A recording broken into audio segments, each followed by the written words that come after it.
پراندہ لہرا کر اس کے منہ پر لگا تھا جو اس کی گال سرخ کر گیا۔ اگلے ہی لمحے وہ اس کا پراندہ اپنے بازو پر لپیٹتا اس کو اپنی سمت کھینچ چکا تھا، جس پر نمل کی کمر اس کے سینے سے جھٹکے سے ٹکرائی تھی۔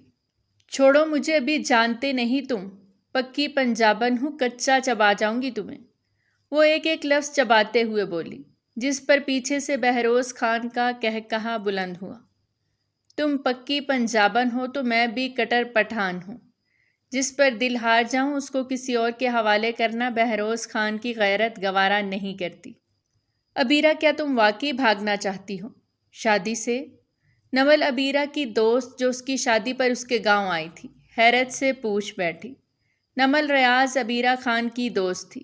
وہ اپنے ننھیال جب بھی چھٹیاں گزارنے آتی تھی تو ان کے ہمسائے جہاں عبیرہ خان رہتی تھی اس سے نمل کی اچھی خاصی دوستی ہو چکی تھی، کیونکہ اس کی نانی کا کافی آنا جانا تھا وہاں۔ نمل ریاض پنجاب میں رہتی تھی، اپنے ماں باپ کی اکلوتی اولاد تھی وہ۔ ریاض صاحب اور تہمینہ بیگم نے اسے جان سے لگا کر پالا تھا، وہ اس کی ہر چھوٹی بڑی خواہشات پوری کرتے۔ اب بھی جب اس نے ضد کی تھی کہ اس کو اپنی دوست کی شادی پر 1 ہفتہ پہلے جانا ہے تو انہوں نے اس کو بھیج دیا، کیونکہ اس کی آنکھ میں ایک آنسو بھی نہیں دیکھ سکتے تھے وہ۔ تہمینہ بیگم کو بھی تسلی تھی کیونکہ وہ اس کی ماں کے گھر ہی رہنے والی تھی، اپنی نانی کے پاس، تو پھر ان کو بھلا کیا پریشانی ہو سکتی تھی۔ مگر وہ اپنی بیٹی کو کس جگہ اور کن حالات میں بھیج رہی ہیں اگر انہیں اندازہ ہوتا تو وہ اس کو کبھی نہیں بھیجتی۔ اب ایسا تھا کہ بچپن سے ان کے گھر آنا جانا تھا، اس لیے وہ بچپن کی دوستیں تھیں۔ جب عبیرہ کی شادی ہوئی تھی تو اس نے نمل کو بلایا تھا، مگر 1 ہفتہ پہلے بلانے کی اسے سمجھ نہ آئی تھی۔ وہ آ تو گئی تھی، مگر آج جب یہاں پہنچتے ہی عبیرہ نے اس کے سر پہ دھماکہ کیا کہ وہ تو جس سے شادی ہو رہی ہے اس کو پسند کرتی ہی نہیں، بلکہ اس کی پسند تو کوئی اور ہے۔ تم پاگل واگل تو نہیں ہو گئی لڑکی، یہاں کے لوگ تمہیں مار ڈالیں گے، وہ اس کو احساس دلاتے ہوئے بولی کہ وہ کس خطرے میں خود کو ڈال رہی ہے۔ مگر عبیرہ کے سر پر تو محبت کا جنون سوار تھا۔ نہیں نمل، میں اس کے بغیر نہیں زندگی گزار سکتی، تم نہیں جان سکتی، جب تمہیں محبت ہوگی تب تم سے پوچھوں گی میں۔ وہ نمل کا منہ بند کرتے ہوئے بولی تھی، اب تم مجھے بس یہ بتاؤ کہ تم میری مدد کرو گی بھاگنے میں یا نہیں؟ نمل کشمکش کا شکار تھی، وہ تو یہ جانتی بھی نہیں تھی کہ عبیرہ جس کو پسند کرتی ہے وہ اس کے لائق تھا بھی یا نہیں۔ یہ میں صرف تمہیں اسی صورت میں بتاؤں گی جب وہ لڑکا میرے سامنے آئے گا، میں دیکھنا چاہتی ہوں وہ کیسا ہے۔ یہ میں اس سے مل کر ہی بتاؤں گی کہ میں تمہارا ساتھ دوں گی یا نہیں۔ اگر مجھے وہ لڑکا اس قابل لگا تو ہی میں تمہاری مدد کر پاؤں گی۔ وہ اسے صاف ہری جھنڈی دکھاتے ہوئے بولی، جس پر عبیرہ اس کو گھور کے رہ گئی، جس کو اس کی محبت پر یقین تک نہ تھا۔ گہرا سانس بھرتی عبیرہ پیچھے کو ڈھیسی گئی اور سر پہ ہاتھ رکھے اس کو دیکھنے لگی۔ ٹھیک ہے، ملوا دوں گی، اور ویسے بھی وہ لڑکا کوئی اور نہیں بلکہ دلہے کا ہی کزن ہے۔ یہ پھوڑا تھا اس نے اگلا بم نمل پر، جو چکرا کر پیچھے کو گری۔ عبیرہ سچ سچ دسی تو کسی مووی نال انسپائر تے نہیں ہو گئی کتھے؟ ایسی باتیں کر رہی ہو، کیا کوئی بھاگنے واگنے والی مووی دیکھ لی ہے جو تمہاری سر پر اثر کر گئی؟ وہ اس کے سر پہ ہاتھ رکھتے ہوئے بولی تھی کہ کہیں اس کو بخار تو نہیں، جس پر عبیرہ اس کا ہاتھ جھٹک کے رہ گئی۔ مذاق مت کرو، آج رات میں اس کو بلواتی ہوں۔ اکیلا تو وہ نہیں آئے گا، اپنے دوست کو ہمیشہ ساتھ لیے پھرتا ہے، پورا کا پورا چمچہ ہے اس کا دوست۔ دھیان رکھنا اس سے ذرا بات نہ کرنا، کیونکہ وہ ذرا ٹیڑھے دماغ کا ہے، بات کچھ کرو تو جواب کچھ اور ہی دیتا ہے۔ وہ اس کو پہلے ہی آگاہ کرتے ہوئے بولی کہ وہ اپنے دوست کے ساتھ آئے گا، جو الٹے دماغ کا مالک ہے، جس پر نمل کو زیادہ اعتراض نہ تھا، کیونکہ وہ بھی تو عبیرہ کے ساتھ جانے والی تھی نا چھت پر، اس سے ملنے، تو حرج ہی کیا تھا۔ رات کے 12 بجتے ہی عبیرہ نے نمل کو کہا تھا کہ وہ اوپر چلے، وہ آ رہی ہے۔ کیا تم پاگل ہو، مجھے اکیلے اوپر بھیج رہی ہو؟ ڈر لگتا ہے مجھے، اگر کوئی چور اچکا آ گیا تو؟ وہ اس کو دیکھ کر بولی تھی، جب عبیرہ نے اسے تسلی دی۔ اوفو، ایسا کچھ نہیں ہوتا، ہمارا گھر بالکل سیف ہے، بس 4 دن پہلے ہی ساتھ والے 2 گھر چھوڑ کے چوری ہوئی تھی۔ اس کی بات پہ اس کا ہاتھ سیدھا دل پر گیا۔ کیا؟ وہ صدمے سے بول رہی تھی، جس پر عبیرہ اپنا سر تھام کے رہ گئی۔ تم چلو، میں یاور کو کال کر کے پوچھتی ہوں کہ وہ کہاں تک پہنچا ہے، وہ اس کو اوپر کی طرف دھکا دیتے ہوئے بولی، جس پر وہ بمشکل ہی صحیح ڈرتے ڈرتے آ ہی گئی اور چاروں طرف دیکھنے لگی کہ کوئی ہے تو نہیں۔ کسی کے بھی نہ ہونے کی تسلی کرتے وہ چاند کو دیکھنے لگی، جس کی آج 14 تھی۔ 14ویں کا چاند بہت خوبصورت لگ رہا تھا کہ اس کی خوبصورتی میں وہ کھو سی گئی کہ اسے یہ تک احساس نہ ہوا کہ سرسراہٹ ہوئی ہے۔ اچانک دھم کی آواز پر اس کا اچھا خاصا ترا نکلا تھا، ہائے میں مر گئی، اس نے اپنے دل پہ ہاتھ رکھتے ہوئے کہا، اور جیسے ہی چلانے کے لیے منہ کھولا ایک بھاری بھرکم ہاتھ اس کے منہ پر آتے اس کی چیخ اس کے گلے میں ہی گھونٹ گیا۔ اس نے آنکھیں پھاڑے ہوئے اندھیرے میں دیکھنے کی کوشش کی، جہاں ایک نہایت خوبرو نوجوان اسے اپنی نظروں سے گھور رہا تھا اور اس کے ہونٹوں پر ہاتھ جمائے ہوئے تھا۔ میں کوئی چور نہیں ہوں، ابیرہ کی جس سے شادی ہونے والی ہے اس کا دوست ہوں میں۔ وہ اس کو جتاتے ہوئے بولا تھا کہ وہ کوئی شور نہ مچائے، مگر اس کو یکٹک یوں ہی اس کے منہ پہ ہاتھ جمائے دیکھ کر اب نمل کی بس ہوئی تھی کہ اس نے ایک دم زور سے اس کے ہاتھ پہ کاٹ لیا کہ وہ کرہ کے رہ گیا اور جلدی سے اپنا ہاتھ دیکھا، جہاں اس چالاک عورت کے دانت پوری طرح چھپ چکے تھے۔ دا صداول بیاد پیدا، یہ کیا بدتمیزی ہے! وہ اس کو دیکھ کر غصے سے پشتو زبان میں گرایا، وہ جو اس کا ہاتھ منہ سے ہٹتے ہی گہرا سانس بھر رہی تھی، جسے پہلے سانس نہیں آ رہی تھی، اس کے پشتوں میں بڑبڑانے پر آنکھیں چھوٹی کیے اسے گھورنے لگی تھی۔ اوئے، یہ کیا گالی دی ہے تم نے مجھے؟ ذرا بتانا مجھے، 1 2 کے تو 4 مجھے بھی دینی آتی ہیں۔ وہ ہاتھ نچاتے ہوئے بولی، جس پر وہ اسے اوپر سے نیچے تک دیکھ کے رہ گیا۔ تم ابیرہ کی ہی دوست ہو نا؟ وہ مشکوک لہجے میں بولا، جس پر وہ بھی اس کو مشکوک نگاہوں سے گھورنے لگی۔ اور تم یاور کے ہی دوست ہو نا؟ لگتے تو کہیں سے نہیں۔ اگر وہ بھی تمہاری طرح کا ہے تو سراسر انکار کر دوں گی میں، وہ اس کو وارن کرتے ہوئے بولی، جس پر وہ اپنی بھویں چکا کے رہ گیا۔ کیا ٹڈی اور کیا ٹڈی کا شوربہ، وہ سوچ کے رہ گیا۔ ابھی وہ دونوں لڑ ہی رہے تھے کہ پیچھے سے ابیرہ اور یاور بھی آ گئے۔ کہاں رہ گئی تھی تم؟ کس منحوس کے پلے ڈال دیا تھا مجھے؟ وہ تب کر ابیرہ سے بولی، جو منہ کھولے پیچھے اس کو دیکھ رہی تھی، جو اپنی شان میں گستاخی کیے جانے پہ سرخ چہرہ لیے اس لڑکی کو ہی گھور رہا تھا جس کی اس کی طرف پشت تھی۔ میڈم ذرا زبان سنبھال کر بات کیا کیجیے، اگلا بندہ منہ میں شہد ڈال کر نہیں بیٹھا۔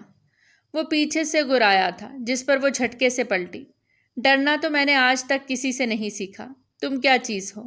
وہ اس کے سامنے آتے ہوئے اسے جتاتے ہوئے بولی، بہروز خان ہوں میں، اپنی بے عزتی کرنے والے کو بخشتا تو بالکل بھی نہیں۔ وہ جیسے جیسے قریب آنے لگا، یاور نے ان کے درمیان میں آتے دونوں کو پیچھے پیچھے کیا۔ کیا ہو گیا ہے تم دونوں کو؟ یہاں ہم لوگ ہماری شادی کے لیے مل رہے ہیں اور تم لوگوں کی اپنی لڑائیاں ہی ختم نہیں ہو رہی۔ وہ ان دونوں کو دیکھ کر منت بھرے لہجے میں بولا، جس پر دونوں کا ہی غصہ ذرا ٹھنڈا ہوا۔ اگر تو تم اس طرح کے بندے ہو تو میں انکار کرنے والی ہوں، وہ یاور کے منہ پر بولی تھی، جس پر اس کا منہ کھلے کا کھلا رہ گیا اور اس نے مدد طلب نگاہوں سے ابیرہ کو دیکھا، جو اس کی کمر پر جھانپڑ رسید کر کے رہ گئی۔ کیا ہے، دیکھا نہیں تم نے کتنا سر پھرا ہے اس کا دوست؟ یہ بھی ویسا نکلا تو تمہیں بیچ میں ہی چھوڑ کے چلا گیا، تو پھر کہاں جاؤ گی تم؟ وہ پریشانی سے اس کی طرف پلٹتے ہوئے بولی، جس پر بہروز کے بولنے سے پہلے ہی یاور بولا تھا، پلیز میری بات کو سمجھو، میں ابیرہ سے بہت محبت کرتا ہوں، اس کے بغیر ایک پل بھی نہیں رہ سکتا، اس سے شادی کرنا چاہتا ہوں، اسے چھوڑنے کا تو میں تصور بھی نہیں کر سکتا۔ اس کے منت بھرے لہجے پر اس کی طرف پلٹی، لیکن اگر تم یہی سب چاہتے ہو، اس سے شادی کرنا چاہتے ہو، تو اپنے گھر والوں سے کیوں نہیں کہا تم نے؟ تمہارے کزن سے کہ وہ تمہارے چاچو سے بات کر سکتا تھا کہ تمہیں اس سے محبت ہے، تمہارا رشتہ کر دے، نہ تم لوگوں کو بھاگنا پڑتا اور عزت بھی رہ جاتی۔ وہ اس کو احساس دلاتے ہوئے بولی، جبکہ یاور اس کو دیکھ کے رہ گیا کہ اسے اپنی دوست کی عزت کی کتنی پرواہ تھی۔ عزت کی پرواہ مجھے بھی ہے ابیرہ کی، مگر میں اپنے کزن کو اچھی طرح سے جانتا ہوں، وہ اپنی ضد کا بہت پکا ہے۔ میں نے اس سے کہا تھا کہ میں ابیرہ سے محبت کرتا ہوں، مگر وہ تو جان لینے اور دینے پر آ جاتا ہے، وہ کسی صورت نہیں مانے گا، بلکہ ابیرہ کو نقصان پہنچا دے گا۔ ابھی تو میں نے اسے یہ نہیں بتایا کہ ابیرہ بھی مجھے چاہتی ہے، پھر وہ پتہ نہیں کیا حال کرتا اس کا، اور میں یہ کسی طور نہیں چاہتا، اس لیے ہمیں بھاگنا ہی ہوگا۔ ایک دفعہ ہم شادی کر کے آ جائیں گے تو سب مان جائیں گے، میں جانتا ہوں، وہ اسے تسلی دیتے ہوئے بولا، مگر نمل کے دل میں ابھی بھی ڈر تھا۔ کیا ہوا؟ بتی گل ہو گئی؟ یہیں تک تھی دوستی؟ بڑی باتیں کر رہی تھی، اب اپنی دوست کو اس کی محبت سے ملوا بھی نہیں پا رہی تم؟ وہ طنزیہ لہجے میں اس پہ طنز کرتے بولا، جس پر نمل کا دل کیا اس کو کچا چبا جائے۔ بیچ میں تو تم بولنا بھی مت، جرت تو مجھ میں بہت ہے، اور ڈرتی تو میں تمہارے باپ سے بھی نہیں، اس لیے مجھ سے دور ہی رہو تو بہتر ہے۔ یہ نہ ہو ان کی شادی کروانے سے پہلے تمہارا جنازہ نکلوا دوں میں۔ وہ منہ کے اوپر ہاتھ پھیرتے ہوئے بولی، جس پر وہ اس کی جرت کو داد دے کے رہ گیا۔ جہاں کسی لڑکی کی اس کے آگے زبان نہیں کھلتی تھی، اور یہاں اس لڑکی کی زبان تر تر کرنے سے باز نہیں آ رہی تھی۔ لیکن لگتا ہے تم میں اتنا جگرا نہیں، کیونکہ ابھی تک اپنے دوست کی شادی نہیں کروا پائے تم بھی۔ وہ اس پہ طنز کرنے سے باز نہ آئی، جس پہ وہ آگے آنے ہی لگا تھا کہ عبیرہ بولی، کل مہندی ہے، میں کل کیسے کسی اور کے نام کی مہندی لگا سکوں گی؟ یاور میں تم سے پیار کرتی ہوں۔ وہ رو دینے کو تھی جب یاور اس کے سر پہ ہاتھ رکھتے اسے تسلی دینے لگا۔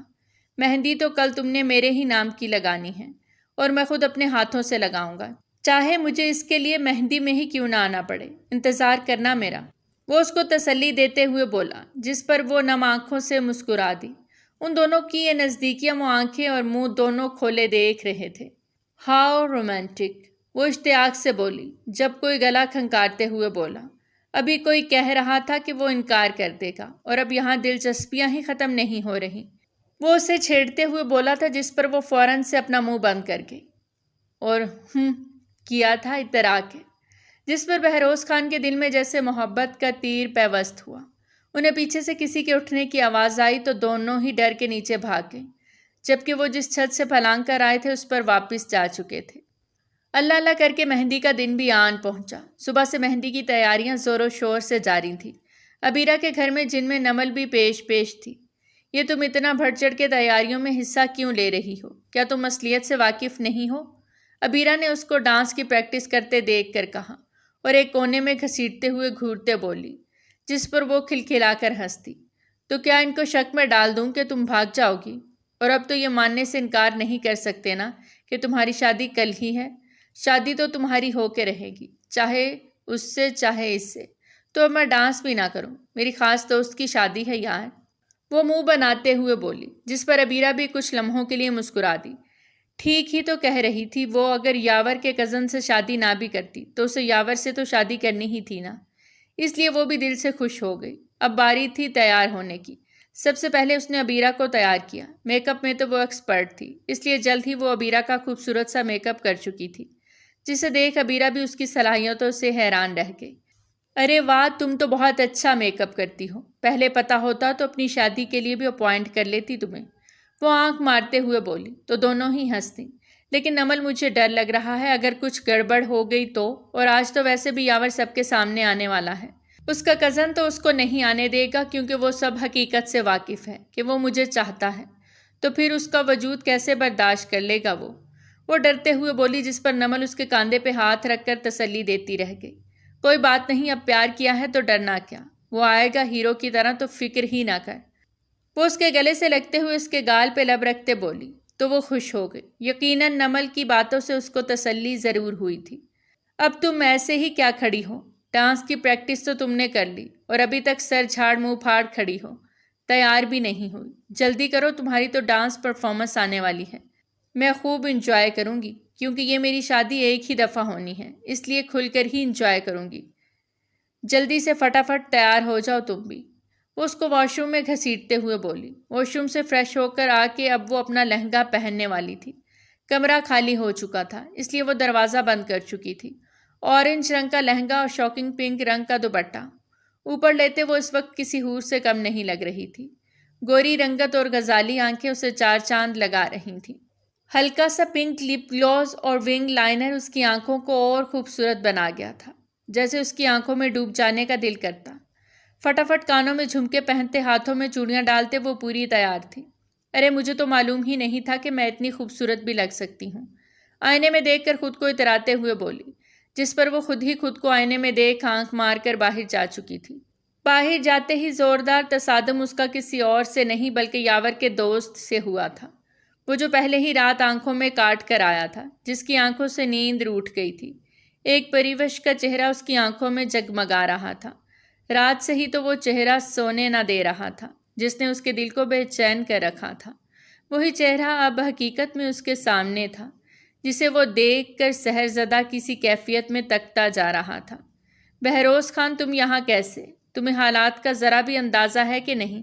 اگر کسی نے تمہیں دیکھ لیا تمہاری جان لے لیں گے۔ سب واقف ہیں کہ تم یاور کے دوست ہو۔ وہ اس کو دیکھ کر چیخ ہی تو پڑی تھی اور فوراً اطراف میں خوف سے ڈر کے دیکھا کہ کہیں اس کو یہاں کسی نے دیکھ تو نہیں لیا، مگر اس کو یوں کول انداز میں کھڑا دیکھ کر اس کا اچھا خاصا دل کیا تھا کہ اس کے کان کے نیچے ایک جھانپڑ رسید کرے۔ جو آنکھیں اور منہ پھاڑے اس کو دیکھتا جا رہا تھا۔ او ہیلو، تم سے بات کر رہی ہوں میں، تمہیں ہوش ہے یا نہیں؟ وہ اس کو جھنجھوڑتے ہوئے بولی تو وہ ایک دم ہوش میں آیا، ساتھ ہی نگاہ اس کے مومی ہاتھوں پر گئی جن سے اس نے اسے تھام رکھا تھا۔ زہیلا لرم چی نن مرنشم دی کاتلو ستر کوپی لی دیدلو سرا، کہیں میں آج مر ہی نہ جاؤں ان قاتل آنکھوں پر۔ اس کے ایک دفعہ پھر پشتو زبان میں بولے جانے والے الفاظ نمل کے سر کے اوپر سے گزر گئے، جسے وہ سمجھ نہ سکی۔ وہ آنکھیں کھولے اسے گھور کر دیکھنے لگی۔ یہ تم بات بات پہ مجھے گالی کیوں دینے لگتے ہو؟ مجھے آج بتا ہی دو، تم چاہتے کیا ہو؟ وہ اپنے لہنگے کے آستین چڑھاتے ہوئے بول رہی تھی، جس پر وہ معنی خیز سی مسکراہٹ چہرے پر لاتے ہوئے ایک ایک قدم اس کے نزدیک بڑھانے لگا۔ اس کو اپنے قریب آتے دیکھ کر نمل کی چھٹی حس پھڑکنے لگی۔ وہ آہستہ آہستہ پیچھے قدم لینے لگی۔ یہ تم میرے اتنے قریب کیوں آ رہے ہو؟ دور رہو مجھ سے۔ وہ اس کو انگلی دکھاتے ہوئے بول رہی تھی، مگر وہ بہروز خان ہی کیا جو کسی کی بات مان لے۔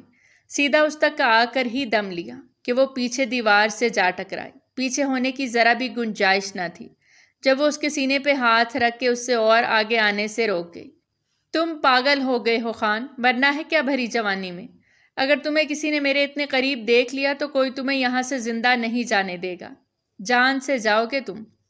وہ اس کو ہوش دلاتے ہوئے بولی، جو مدہوش سا لگ رہا تھا۔ اسے سمجھ نہیں آ رہی تھی یہ بہروز خان کو اچانک ہو کیا گیا ہے۔ کل جو اس کی زبان اس پہ وار کر رہی تھی، مگر آج وہی زبان خاموشی سے اس کو تک رہی تھی اور ایک جملہ کہہ کر ساکت ہو گئی۔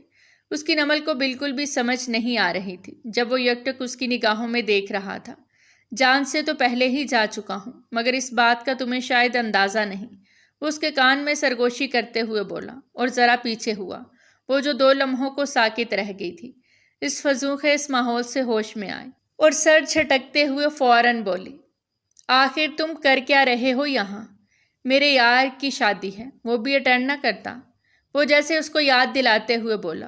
اوہ، تو یہ بات ہے، تو تمہارا یار کہاں ہے؟ نظر نہیں آ رہا۔ وہ اس پہ طنز کرتے بولی، اسے یہ یاد دلاتے ہوئے کہ یاور کا تو یہاں آنا ہی منع ہے، جبکہ وہ اسے دیکھ کے رہ گیا۔ شاید پٹاخہ لڑکی تمہیں یہ معلوم نہیں کہ یاور کے علاوہ اس کا کزن بھی میرا دوست ہے۔ اس کے کہی گئی بات پہ وہ منہ کھولے اسے دیکھنے لگی۔ کیا وہ نٹھلا تمہارا کزن ہے اور تم ایک دوست کا ساتھ نبھانے کے لیے دوسرے دوست کو دھوکہ دے رہے ہو؟ وہ آنکھیں بڑی کرتے ہوئے بولی۔ یہ بات کچھ ہضم نہ ہوئی تھی، جس پر وہ کھلکھلا کر ہنس دیا۔ یار تم بہت مزے کی ہو، تمہارے ساتھ خوب جمے گی میری۔ وہ اس کے کاندھے پہ ہاتھ رکھتے ہوئے بولا، جب وہ اپنا کاندھا نیچے کر کے اس کا ہاتھ جھٹک گئی۔ زیادہ فری ہونے کی کوشش مت کرو، ہم دشمن ہیں، یاد ہے تمہیں؟ وہ اس کو یاد کرواتے بولی، جس پر وہ ایک دفعہ پھر اس پہ جھک گیا۔ یہ تمہاری خام خیالی ہے، دشمنی تمہاری طرف سے ہے، میری طرف سے تو اب محبت زمین پر پنجے گاڑ چکی ہے۔ یہ کہتا وہ وہاں سے نکلتا چلا گیا۔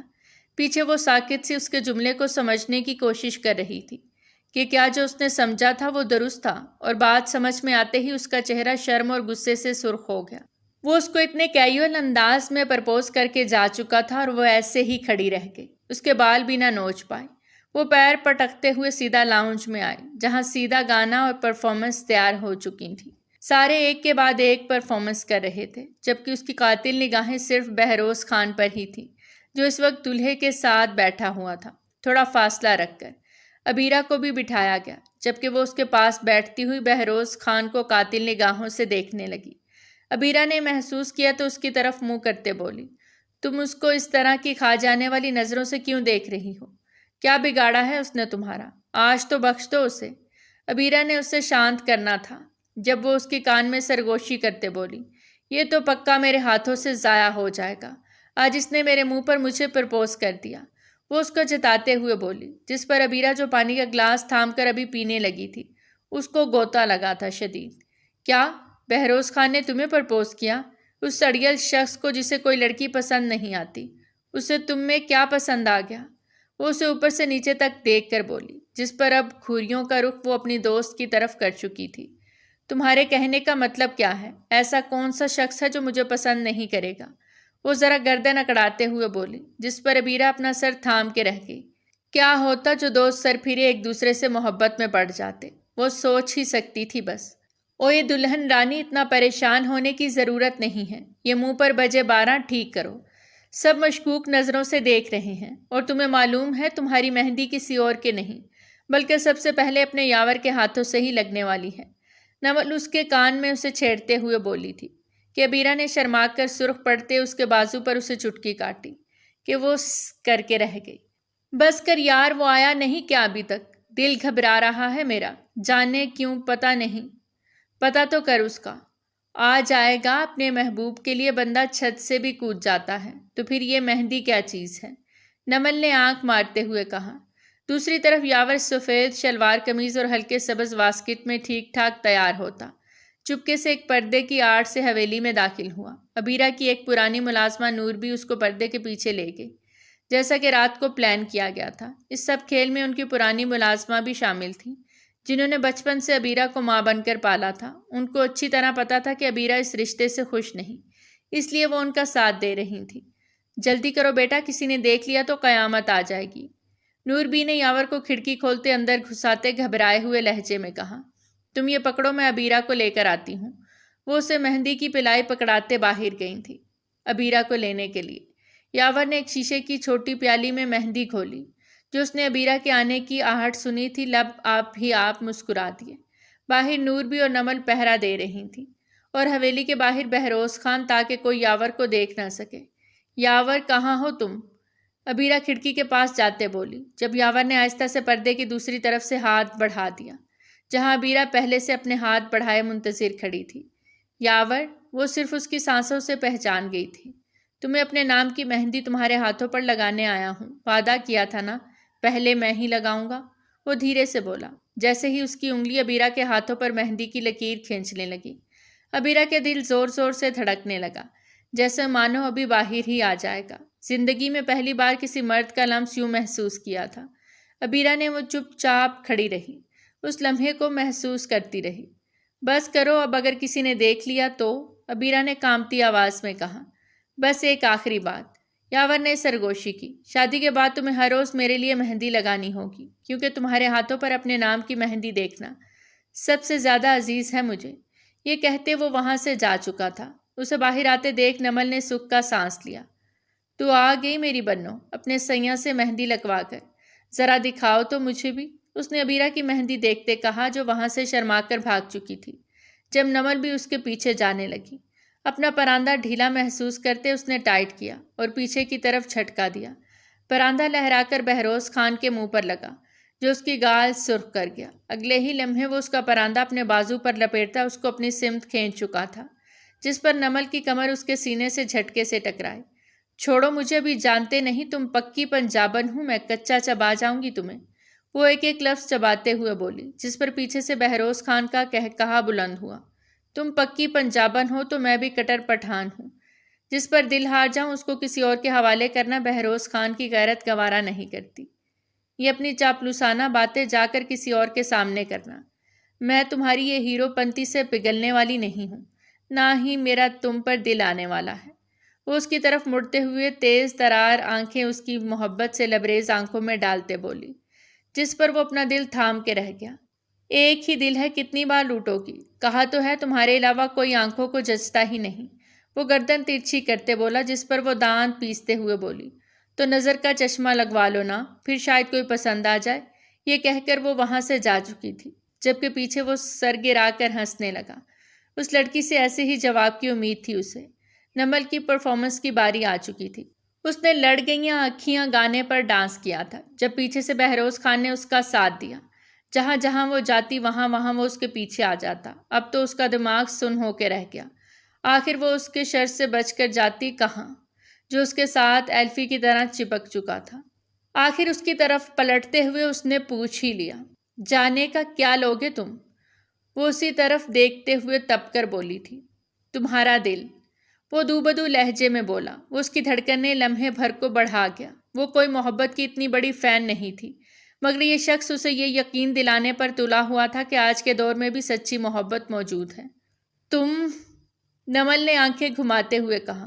ہاں، میں تمہارے پراندے میں میرا دل اٹک چکا ہے، وہ نرمی سے بولا تھا، اس کے پراندے کو چھو کر جب وہ زبردستی مسکراتے غرائے۔ تمہیں شرم نہیں آتی؟ یہ مہندی کا فنکشن ہے، یہاں لوگ بیٹھے ہیں اور تمہارا ٹھرک پن ختم ہونے کا نام نہیں لے رہا۔ نمل نے اسے ہلکی آواز میں جھڑکا۔ شرم تو مجھے تب بھی نہیں آئی جب دل تم پر آ گیا تھا، اب تو بے شرم بن چکا ہوں، پکا، اب کچھ نہیں ہو سکتا۔ نمل کو جیسے جھٹکا سا لگا، اس کا دل کچھ لمحے کے لیے ساکت ہو گیا۔ یہ وہی شخص تھا جس سے کل رات وہ لڑ پڑی تھی، اور اب اس کی یہ باتیں۔ تم باز نہیں آؤ گے نا؟ وہ غصے سے بولی۔ باز آ گیا ہوتا تو تمہاری طرف نہ کھینچتا، اور ویسے بھی پکی پنجابن اور کٹر پٹھان کی جوڑی خوب جمے گی۔ میں بھی یہی ہوں، تم بھی، دیکھتے ہیں کون جیتتا ہے۔ نمل نے اس کی بات پر جھٹکے سے رخ موڑا، مگر چہرے پر آئی ہلکی سی مسکراہٹ اس کے دعوے کو دھوکہ دے گئی تھی۔ بہروز خان اسے جاتا دیکھتا رہ گیا، اور دل ہی دل میں سوچ رہا تھا کہ وہ اس کا دل جیت کر چھوڑے گا۔ اگلے روز پوری حویلی کو دلہن کی طرح سجایا گیا، اور ہر طرف چھوٹے بڑوں کی آوازیں گونج رہی تھیں۔ عبیرہ سرخ رنگ کے بھاری کامدار لباس میں تیار کھڑی تھی، جس پر سونے کی باریک زری کا کام جگمگا رہا تھا۔ اس کا لہنگا خوبصورتی سے چمک رہا تھا، جبکہ لہنگے کا دوپٹہ اس کے سر پہ سجایا گیا۔ کمرے میں بیوٹیشن اور اس کی کزنز گھوم رہی تھیں۔ ہر کوئی عبیرہ کو دیکھ کر اس کی تعریف کر رہا تھا۔ واہ عبیرہ، تم تو سچ میں 14ویں کا چاند لگ رہی ہو۔ اس کی کزنز باری باری اس کی تعریف کرتی جا رہی تھیں، مگر عبیرہ کے چہرے پر وہ سکون نہیں تھا جو کسی بھی دلہن کے چہرے پر اس لمحے میں ہوتا ہے۔ دل میں جیسے طوفان اٹھ رہا تھا، اس کا دل خوف سے بھڑک رہا تھا۔ اسے اب بھی ڈر لگ رہا تھا کہ پتہ نہیں یاور ٹائم پر پہنچ بھی پائے گا یا نہیں۔ اس کی شادی یاور سے بغیر کسی الجھن کے ہو جائے گی۔ ادھر نمل مکمل ہوشیاری کے ساتھ سب کو انگیج کر رہی تھی۔ چچی، مومانی، خالہ، سب کو اس نے کسی نہ کسی کام میں لگا دیا تھا۔ خالہ جی، ذرا گلاب کے پھول تو لے کر آئیے، یہاں انٹرنس پہ سجانے ہیں۔ مومانی جان، باہر لان میں کسی نے پائپ کھلا چھوڑ دیا ہے، پانی بہہ رہا ہے، ابھی نہیں سنبھالا تو پھسل جائیں گے سب باراتی لان میں۔ نمل کا دماغ مکمل رفتار سے کام کر رہا تھا۔ نمل ایک ماہر شاطر کی طرح سب کو چھوٹی چھوٹی باتوں میں مصروف رکھ رہی تھی۔ اس کی پوری کوشش تھی کہ جتنا وقت اسے مل سکتا تھا ملے، کیونکہ بہروز خان نے میسج کیا تھا کہ بس وہ 5 منٹ تک کسی نہ کسی طرح آتا ہی ہوگا۔ عبیرہ کو نکالنے کا وقت آ گیا تھا، اس لیے اس نے ہر کسی کو کسی نہ کسی کام میں الجھا دیا تھا، اور عبیرہ کی کزن اور باقی سب کو بھی عبیرہ کا کمرہ خالی کرنے کا کہا اور باہر کسی نہ کسی کام پر بھیج دیا۔ ویسے بھی بارات آ چکی تھی، اس لیے سب کا دھیان لاؤنج میں ہونے والے ویلکم پر تھا۔ بہروز خان کا میسج آ چکا تھا، وہ نیچے ان کی کھڑکی کے باہر یاور کے ساتھ موجود تھا۔ نمل فوراً بھاگ کر اندر آ گئی اور عبیرہ کو گلے لگایا۔ تمہارے جانے کا وقت آ گیا ہے، خیر سے جاؤ، وہ اس کے گلے لگتے ہوئے بولی، جس پر عبیرہ نے اسے نم آنکھوں سے دیکھا۔ اور تم نمل، تم نہیں آؤ گی میرے ساتھ، تم بھی میرے ساتھ چلو، اگر تم ادھر اکیلی رہ گئی تو تم پھنس جاؤ گی، یہ سب تمہیں بہت باتیں کریں گے جو کہ میں نہیں چاہتی۔ وہ اس کا ہاتھ تھامتے باہر کھینچتے بولی، جب وہ نفی میں سر ہلا گئی۔ نہیں عبیرہ، تمہارے بھاگنے کے لیے یہ ضروری ہے کہ گھر میں کوئی نہ کوئی رہے جو کہ انہیں روک سکے۔ زیادہ سے زیادہ وقت تم لوگوں کو چاہیے یہاں سے نکلنے کے لیے، اور اگر میں یہاں پر نہ رکی تو تم لوگ یہاں سے بھاگ نہیں پاؤ گے۔ وہ جلد تم لوگوں کو ڈھونڈ لیں گے، مجھے انہیں کسی بھی طرح انہیں یہاں الجھا کر رکھنا ہے۔ جاؤ، تم میری فکر مت کرو، اپنی دوست کے لیے اتنی قربانی تو میں دے ہی سکتی ہوں۔ وہ اسے دھکا دیتے بولی، آنکھوں میں خوشی تھی اور ساتھ اداسی بھی کہ وہ اپنی دوست کے نکاح میں شریک نہیں ہو سکتی۔ اپنی ویڈیو ضرور بنوانا، بہروز سے میں اس سے دیکھ لوں گی، وہ اس سے کہنا نہ بھولی۔ نمل نے چپکے سے عبیرہ کو اس کے کمرے کی کھڑکی سے نکال کر پچھلی طرف پہنچا دیا، جہاں بہروز خان اپنی گاڑی لیے کھڑا تھا۔ یاور اس کے پیچھے بیٹھا تھا۔ عبیرہ نے ایک آخری نظر حویلی پر ڈالی، دل میں ایک درد سا ابھرا، لیکن پھر یاور کی نگاہوں میں جھانک کر وہ گہری سانس لیتے اس کے ساتھ ہی بیک سیٹ پر بیٹھ گئے۔ بہروز خان نے جھٹکے سے گاڑی سٹارٹ کی اور اڑاتا ہوا لے کر چلا گیا۔ بہروز کے فلیٹ میں اس وقت نکاح خواہ موجود تھا، گواہ بھی وہ ساتھ ہی لے آیا تھا تاکہ بعد میں جھنجٹ نہ ہو۔ عبیرہ سر پہ سفید گھونگھٹ لیے سر جھکائے بیٹھی تھی۔ یاور کے لبوں سے تو خوشی ایک پل کے لیے بھی جدا نہیں ہو رہی تھی، کیونکہ جس سے اس نے محبت کی تھی آج اسے پا ہی لیا تھا۔ عبیرہ خان بنت ندیم خان، کیا آپ کو یاور خان بن شمس خان نکاح میں قبول ہے؟ قبول ہے، 3 بار یہ الفاظ عبیرہ نے لرزتے لبوں سے ادا کیے۔ نکاح مکمل ہوا تو یاور نے اس کے ماتھے پہ نرمی سے بوسہ دیا، جبکہ بہروز نے ہاتھ اٹھا کر ان کے لیے دعا کی۔ دوست کے لیے اب بس اس کا بھی جلدی سے نمل سے نکاح ہو جاتا تو اور کیا ہی چاہیے تھا اس کو۔ اس محبت کو فار گرانٹیڈ مت لینا کبھی بھی۔ یاور، میں ہمیشہ عبیرہ کا بھائی بن کے رہوں گا، بعد میں تمہارا دوست۔ عبیرہ، اسی لیے کوئی بھی پریشانی ہو تو سیدھا آ کر مجھ سے کہنا، کان کھینچوں گا میں اس کے، اگر اس نے تمہیں تنگ کرنے کی کوشش بھی کی تو۔ وہ عبیرہ کے سر پہ پیار دیتے ہوئے بولا تو عبیرہ نم آنکھوں سے مسکرا دی۔ دوسری طرف بارات آ چکی تھی، لیکن عبیرہ کہیں بھی موجود نہیں تھی۔ کہاں ہے دلہن؟ اب تو اتنی دیر ہو گئی، بھابھی لے بھی آئیے اسے، دلہے کی ماں بے چینی سے بولی۔ 1 گھنٹہ ہو چکا تھا مگر دلہن کا نام و نشان ہی نہ تھا۔ جی میں ابھی لے کر آتی ہوں۔ جیسے ہی وہ یہ کہہ کر کمرے میں گئیں تو کمرہ خالی پڑا تھا، جسے دیکھ وہ حیرت سے دنگ رہ گئیں، جبکہ پریشانی سے وہ ہر طرف ڈھونڈنے لگی عبیرہ کو، جو کہیں بھی موجود نہیں تھی، جبکہ اس کی کزن سے پوچھنے پر معلوم ہوا کہ آخری وقت میں وہ کمرے میں تنہا تھی۔ کیا مطلب؟ ابھی تو وہ تیار بیٹھی تھی، کہاں چلی گئی پھر؟ عبیرہ کی ماں پھپھو ہر عورت حواس باختہ ہر جگہ ڈھونڈ رہی تھی، چاہے واش روم کو یا کوئی کمرہ یا کچن بھی، کوئی بھی ایسی جگہ نہ چھوڑی انہوں نے جہاں انہوں نے عبیرہ کو نہیں ڈھونڈا ہو، مگر وہ کہیں بھی نہ ملی۔ ایسے لگ رہا تھا جیسے زمین کھا گئی اسے۔ نمل کہاں ہے اس سے پوچھو، اس کو ضرور پتا ہوگا، اس کی ایک کزن بولی تھی جب نمل ایک کمرے سے نکل کر آئے۔ سب کو حیرت سے اپنی طرف تکتا پا کر وہ معصوم بنتے بولی، کیا ہوا ہے بیٹا؟ عبیرہ کہیں بھی نہیں مل رہی، اس کی ماں پریشانی سے بولی، جبکہ بات اب نیچے تک پہنچ چکی تھی۔ دلہے کی ماں بھی وہیں آ گئی۔ چاچی مجھے تو کچھ نہیں معلوم، میں تو تیار ہونے گئی تھی، میں ہی تیار ہونے والی رہ گئی تھی، اس لیے کپڑے بدل کر میں ابھی آئی ہوں، اور مجھے بھی نہیں پتا کہ نمل کہاں ہے۔ وہ تو کمرے میں تھی نا، آپ نے دیکھا صحیح سے؟ وہ پریشانی سے بولی، جس پر ان کے آنسو بہنے لگے۔ لیکن عبیرہ کے سسرال والے، خاص طور پر اس کا ہونے والا شوہر، مکمل پاگل ہو چکا تھا جب اس تک یہ خبر پہنچی۔ جھوٹ مت بولو تم، وہ تمہاری ہی دوست تھی نا، تم دونوں ملی ہوئی تھی، تم نے ہی بھگایا ہے اسے، بتاؤ وہ کہاں ہے؟ وہ نمل کے قریب آتے دھاڑا تھا۔ اس کا بس نہیں چل رہا تھا کہ نمل کے ساتھ کیا کر جائے، کیونکہ یہی اس کے ساتھ سب رسموں میں پیش تھی۔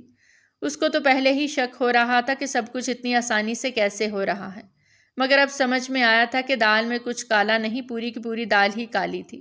نمل 1 قدم پیچھے ہوئی تھی، مگر پھر خود کو سنبھال کر بولی، میں خود حیران بھی ہوں اور پریشان بھی، بالکل تمہاری طرح۔ عبیرہ نے مجھے کچھ نہیں بتایا تھا۔ اس کے ہونے والے شوہر کا چہرہ لہو کی طرح سرخ ہو رہا تھا۔ اگر وہ نہیں ملی تو اس کے بدلے تم سے شادی کروں گا میں، یاد رکھنا کمعقل لڑکی، یہ سب تمہاری وجہ سے ہوا، تم سے میری اسی وقت شادی ہوگی۔ نمل کے ماں باپ اس کی اس بے باکی پر فوراً آگے آئے۔ اس کے باپ نے جنید کا گریبان پکڑا، تمہیں شرم نہیں آتی؟ ہماری بیٹی کا کوئی قصور نہیں، ہونے والی بیوی تمہاری بھاگی ہے اور تم میری بیٹی پر الزام لگا رہے ہو۔ میری بیٹی کو اگر ہاتھ بھی لگایا تو جان لے لیں گے تمہاری ہم۔ وہ سب لوگ پوری رات نمل کو ڈھونڈتے رہے، مگر نمل کا کہیں نام و نشان بھی نہ ملا، اور اسی وجہ سے بارات واپس لوٹ گئی۔ پورے زمانے میں ان سب کے ہی چرچے ہو رہے تھے۔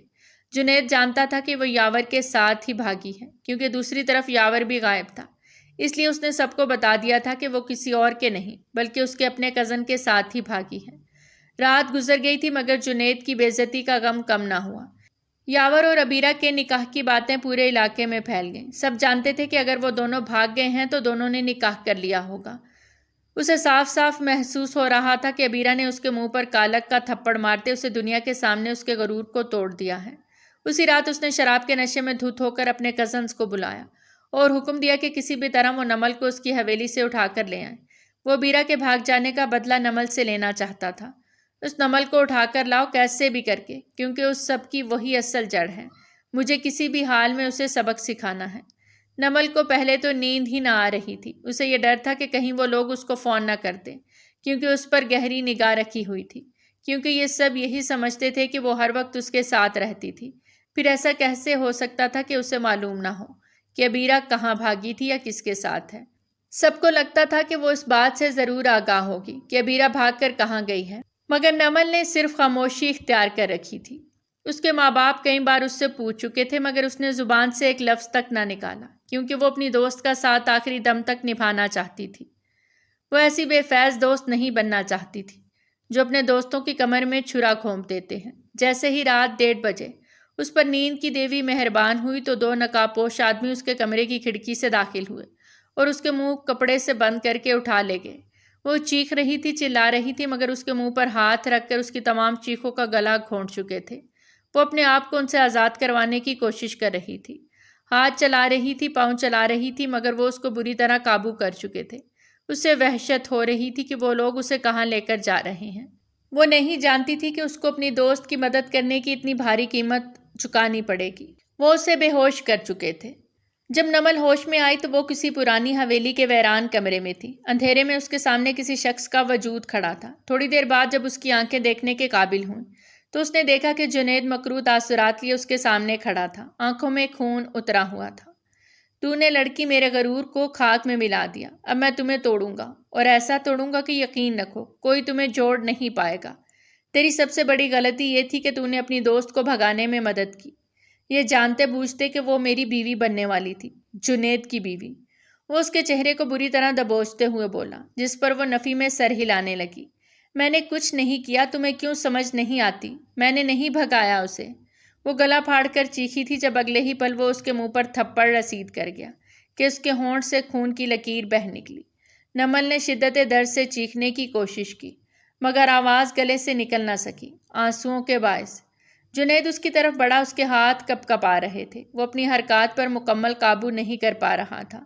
اب بتا تجھے کون بچائے گا؟ اب اگر میں تیری عزت تار تار کر دوں، تجھے کہیں منہ دکھانے کے قابل نہ چھوڑوں، تجھے ایسا تڑپاؤں کہ تو مرنے کی دعائیں مانگے، پھر بھی تجھے موت میسر نہ ہو تو کیا کرے گی؟ کہاں ہے وہ تیری دوست جسے تو نے بھگایا؟ وہ تیری مدد کو آئے گی؟ بالکل بھی نہیں آئے گی۔ وہ تو عیاشی کر رہی ہوگی اپنے یار کے ساتھ، مگر تو میری عیاشی کا سامان بنے گی اور کئی رات گزارے گی بھی۔ وہ اس کے بالوں کو اس کے چہرے سے پیچھے ہٹاتے، ایک دم جھٹکے سے پیچھے کھینچتے اس کا چہرہ اپنے چہرے کے سامنے کر گیا۔ اس کی گرم سانسیں اس کے منہ پہ گر رہی تھیں، جس سے اس کو شدید کراہیت محسوس ہو رہی تھی۔ اس کا بس نہیں چل رہا تھا کہ اس کے ہاتھ کھلے ہوتے اور وہ کس کر جنید کے منہ پر ایک تھپڑ رسید کرتی۔ وہ ہوتا کون تھا اس کے ساتھ اتنا برا سلوک کرنے والا؟ اس کا دل تڑپ رہا تھا، سسک رہا تھا، مگر وہ اپنی مدد کے لیے یہاں کسی کو پکارتی، کوئی بھی تو نہ تھا جو اس کی مدد کو اس وقت پہنچ پاتا۔ نہیں، پلیز میرے ساتھ ایسا مت کرو، میں ایسی لڑکی نہیں ہوں۔ تمہیں تو اور لڑکیاں بھی مل جائیں گی منہ کالا کرنے کے لیے، پھر تم میرے ہی پیچھے کیوں پڑے ہو؟ کیوں نہیں چھوڑ دیتے میرا پیچھا؟ نہیں جانتی میں کہ وہ کہاں ہیں؟ وہ چیخ چیخ کر بولی جب جنید نے ایک اور تھپڑ رسید کیا، اسے کس کر۔ اس کا سر چکرا کے رہ گیا، دماغ کے آگے جیسے ایک دم اندھیرا چھا گیا۔ نہیں چاہیے مجھے کوئی اور، ایک تو تیری دوست نہیں ملی اور میں اوپر سے تجھے بھی جانے دوں؟ بہت اچھی خام خیالی ہے تیری۔ مجھے تیرے ساتھ ہی رات رنگین کرنی ہے، تجھے ہی پوری رات تڑپانا ہے، تاکہ تو جان سکے کہ تو نے میری عزت کے ساتھ کھلواڑ کر کے کتنا بڑا گناہ کیا ہے۔ میں آج تیری عزت کے ساتھ کھلواڑ کروں گا کہ کل کو سارا معاشرہ تیرے پہ تھو تھو کرے، یہاں تک کہ تجھے تیرے اپنے ماں باپ بھی نہیں اپنائیں گے۔ وہ کہا لگاتے ہوئے بولا اور اس کے گلے سے دوپٹہ نوچتے اس کے سارے بازو پھاڑ گیا۔ اس ستم ظریفی پہ وہ حلق کے بل چلائے، پلیز نہیں ایسا مت کرو، میں کیا منہ دکھاؤں گی لوگوں کو؟ وہ چیخ رہی تھی، چلا رہی تھی، مگر وہ تو شیطان بن بیٹھا تھا، اس کی بات اس کو کہاں سمجھ آنی تھی؟ اسے تو اس وقت نشہ چڑھ چکا تھا، اس کو اس کی عزت تار تار کرنی تھی، اپنی ہوس مٹانی تھی۔ اسے اس لیے اس کی گردن پہ جھکا، اپنے دانت کاٹ گیا، اس کی سسکیوں کی بھی پرواہ نہ کی، اور رسیاں کھولتے اس نے اس کو پیچھے بیڈ پہ پٹکا۔ وہ پیچھے ہو رہی تھی مگر وہ اس پہ مکمل قابض ہو گیا، اس کے کپڑوں کو بری طرح پھاڑ چکا تھا۔ اس سے پہلے کہ وہ ہر حد پار کرتا، اچانک دروازہ کھلا اور کوئی اندر داخل ہوا۔ دروازہ ٹوٹ کے گرا تھا اور اندر کوئی اور نہیں بلکہ بہروز خان داخل ہوا، جس کی آنکھوں میں شعلے دہک رہے تھے اور ہاتھ میں پستول تھام رکھی تھی اس نے۔ حرام زادے، اگر ایک قدم اور بڑھایا تو یہ گولی تیرے دماغ کو چیر دے گی۔ جنید ششدر رہ گیا، اتنی ٹائٹ سیکیورٹی کے بعد بھی وہ اندر کیسے آیا تھا، اور بہروز اس وقت یہاں کیوں آیا تھا؟ وہ تو اس کا دوست تھا، پھر اس لڑکی کی طرفداری کیوں کر رہا تھا؟ بہروز نے 2 قدم میں فاصلہ طے کیا اور جنید کو اس کے گریبان سے پکڑ کر زمین پر دے مارا۔ یہ میری ملکیت ہے، اس کو ہاتھ بھی نہیں لگانا۔ ہاتھ بھی لگایا تو تمہارا پورا خاندان ختم کر دوں گا۔ وہ نمل کو بیڈ پر سے اٹھاتے اس کے کاندھے پہ اس کا دوپٹہ ڈال کر اس کو سینے سے لگاتے بولا، تم فکر مت کرو، میں آ گیا ہوں نا، تمہیں کچھ نہیں ہونے دوں گا میری جان۔ وہ اس کی طرف دیکھتے تڑپ کر بولا، اس کی حالت نے جیسے اس کے دل کو نوچ کے رکھ دیا۔ وہ قہر بھرے انداز میں جنید کی طرف مڑا اور اس سے مار مار کے ادموا کر دیا، اس سے پہلے کہ وہ اس پر گولی چلاتا۔ نمل اس کا ہاتھ تھام چکی تھی اور سرخ نگاہوں سے روتے ہوئے نفی میں سر ہلا رہی تھی۔ وہ نہیں چاہتی تھی کہ اس کی وجہ سے اس کو سلاخوں کے پیچھے سڑنا پڑے۔ اس کے محسن پر یہ جچتا تو نہ تھا۔ تم چلو یہاں سے، وہ اس کا ہاتھ پکڑ کر وہاں سے نکالتے ہوئے بولا اور اس پر اپنی چادر اڑاتے ہوئے خاص ملازم کے حوالے کیا جو اسی کی نانی کا ملازم تھا۔ بہروز جو کچھ دیر پہلے ہی لوٹا تھا نمل کو دیکھنے کے لیے اس کے گھر داخل ہونے لگا تھا۔ جب اس نے دیکھا کہ کچھ لوگ زبردستی اس کو لے کر چلے گئے تھے، اس نے فوراً نانی کے ملازم کو پکڑا اور اس کے ساتھ اس کے پیچھے چلا گیا، اور وقت رہتے وہ پہنچ چکا تھا، ورنہ نمل کی عزت تار تار ہو جاتی۔ بیٹا تم ٹھیک ہو؟ اس بوڑھے ملازم نے اس کے سر پہ ہاتھ رکھ کے کہا، تو اس نے روتے ہوئے اس بات میں سر ہلا دیا جسے وہ لے کر جا چکے تھے۔ ابھی وہ نکلے ہی تھے کہ پیچھے سے کسی نے اس کے سر پہ ڈنڈا مارا اور اس کی آنکھوں میں جیسے خون اترنے لگا۔ وہ کچھ سمجھ نہ سکا اور گر کر بے ہوش ہو گیا۔ دوسری طرف جب نمل حویلی پہنچی تو قہرام مچا تھا۔ اس کی یہ حالت دیکھ کر سبھی خون کے گھونٹ بھر کے رہ گئے۔ اس کے ماں باپ ازحد پریشان تھے۔ سونے پہ سہاگا اس کی حالت باہر لوگ دیکھ چکے تھے جب ملازم اسے اندر لا رہا تھا۔ کچھ ہی دیر میں وہاں جنید کو بھی بلوایا گیا جو چہرے پر مکروہ تاثرات لیے کھڑا تھا۔ یہ کیا کمینے شخص، میں تیری جان لے لوں گا۔ نمل کا باپ اس کی جان لینے کے در پہ تھا جب حویلی والوں نے انہیں بمشکل الگ کیا۔ آپ کچھ نہیں کر سکتے ہیں انکل، اب آپ کی بیٹی کسی کو منہ دکھانے کے قابل نہیں رہی۔ کون کرے گا اس لڑکی سے نکاح جس کا دامن سیاہ پڑ چکا ہے؟ یہ رات میرے ساتھ رنگین کر چکی ہے، اب اسے میرے علاوہ تو کوئی بھی نہیں اپنائے گا۔ وہ کہا لگاتے بولا، جس پر اس کے باپ کے کاندھے شرم سے ڈھلک گئے کیونکہ لوگ انہیں دیکھ کر باتیں کرنے لگے تھے۔ وہ بے بسی سے مٹھیاں بھینج کے رہ گئے جبکہ نمل کا دل کیا کہ وہ زمین پھٹے اور اس میں سما جائے۔ اس کو تو پہلے ہی چکر آ رہے تھے۔ یہ سب اس کے اعصاب کو جھنجھوڑ کے رکھ گیا۔ بولو، کرو گی اب مجھ سے شادی؟ جنید اس کے آگے آتے ہوئے طنزیہ لہجے میں اسے اوپر سے نیچے تک دیکھتے بولا۔ صرف وہی جانتا تھا کہ وہ ابھی تک پاک ہے۔ کچھ ہونے سے پہلے ہی وہ بہروز منحوس وہاں آ گیا تھا، ورنہ تو وہ اپنا کام سر انجام دے ہی دیتا، اس لیے اس کو اپنے نکاح میں لینے سے کوئی حرج نہ تھا۔ کچھ دیر اپنا دل بہلا کر وہ اسے چھوڑ دیتا۔ اس کے سوال کے جواب میں نمل نے اس کے منہ پر تھوک دیا، مرتے دم تک نہیں۔ اگر زندگی میں مجھے زہر بھی کھا کر مرنا پڑا تو مر جاؤں گی، مگر تم جیسے کمینے شخص سے شادی نہیں کروں گی جس کا خود کا نہ کردار ہے نہ ہی دماغ۔ تمہیں تو جیل میں گل سڑ کے مر جانا چاہیے جو تمہاری حرکتیں ہیں۔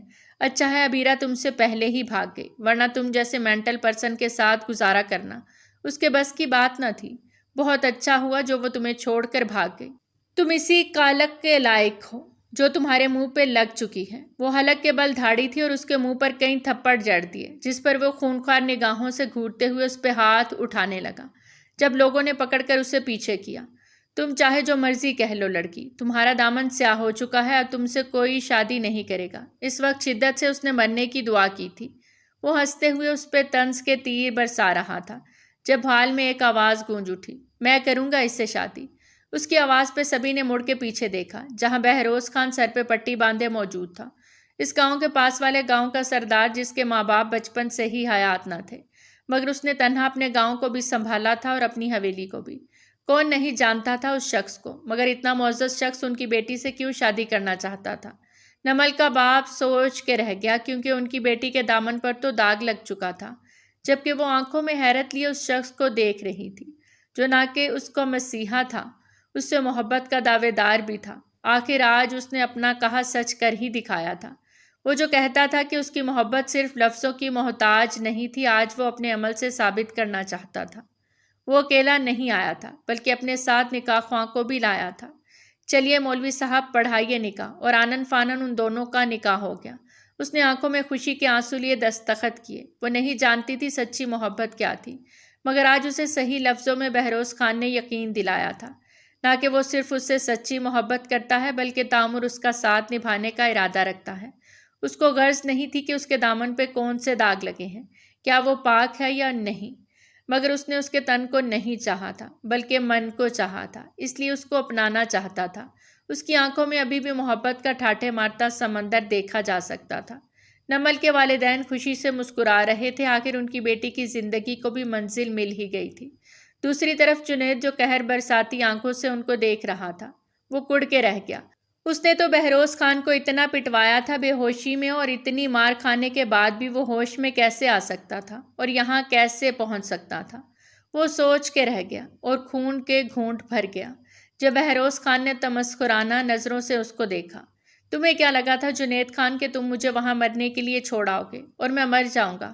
تم میری محبت پر ہاتھ ڈالتے رہے اور مجھ سے یہ امید کرتے رہے کہ میں تمہیں زندہ چھوڑ دوں گا، تو ایسا میری جان ممکن نہیں۔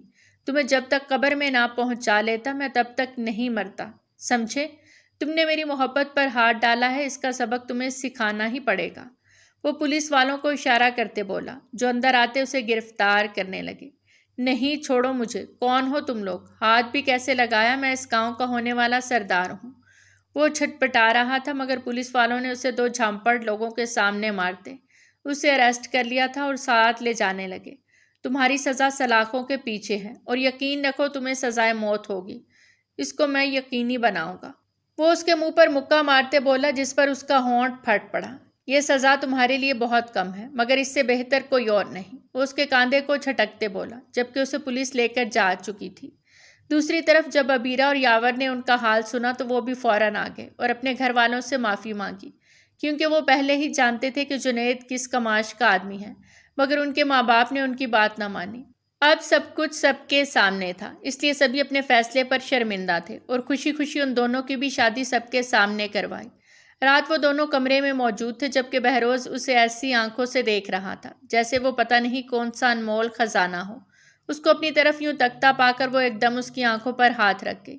ایسے کیوں دیکھ رہے ہو مجھے؟ وہ شرم سے لجاتے بولی، جس پر وہ اس کے ہاتھوں کو نیچے کرتے ان پہ اپنے لب رکھ گیا۔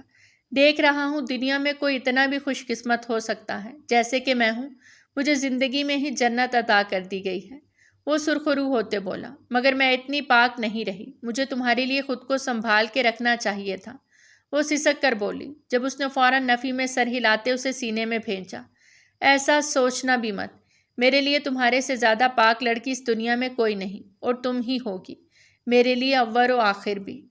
اس کی ٹھوڑی پہ لب رکھتے بولا اور اس کی گردن کے زخم کو دیکھتے اس کی آنکھیں نم ہو گئیں اور اس نے وہاں پہ اپنے لب رکھے جس پر اس کی سسکی بلند ہوئی۔ وعدہ کرتا ہوں آج تمہارے ہر زخم پر اپنے لبوں کا مرہم رکھوں گا جو تمہیں خود کو دیکھنے نہیں دیتا۔ آج کے بعد تم خود کو میری نگاہوں سے دیکھو گی، سمجھی تم؟ وہ اس کو اپنی پیار بھری آغوش میں چھپاتے ہوئے بولا، وہ بھی اس کے سینے پہ سر رکھ کے، کیونکہ زندگی اب آسان ہونے والی تھی اور محبت بھری بھی، جس کا اس نے تصور بھی نہیں کیا تھا۔ آج اسے وہ نعمتیں پل میں مل چکی تھیں جن کی وہ اپنے رب سے بے حد شکر گزار تھی۔